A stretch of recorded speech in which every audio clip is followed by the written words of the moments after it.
Sono orgoglioso, sono contento di questa convocazione, penso che football আর syndicate যেন এক সুতোয় গাঁথা। যুগের পর যুগ পারি হলেও বাংলাদেশ ফুটবলে দুর্নীতি যেন পিছুই ছাড়ছে না।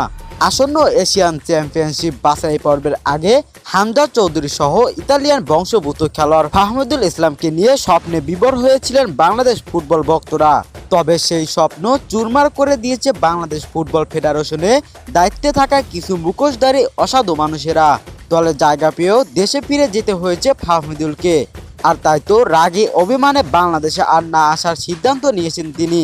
বিস্তারিত রিপোর্টে বাংলাদেশ বনাম ভারত ম্যাচকে সামনে রেখে বাংলাদেশের প্রাথমিক স্কোয়াডে ডাক পেয়েছিলেন ইতালিয়ান প্রবাসী ফুটবলার ফাহমিদুল ইসলাম। তবে ক্যাম্প শেষ করে বাংলাদেশ দল দেশে ফিরলেও দেশে ফিরেনি ফাহমিদুল ইসলাম।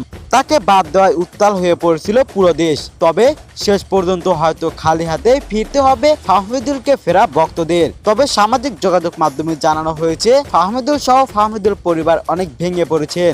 তারা এর সাথে আর জড়িত হতে চান না। ফাহমিদুল বাচ্চা ছেলে হয় বেশ আঘাত পেয়েছেন। এমন ঘটনার পর পুরো বাংলাদেশ সহ আরও যারা বাংলাদেশের হয়ে খেলতে চেয়েছিলেন তারা কি আর মোটেও আসতে চাইবেন?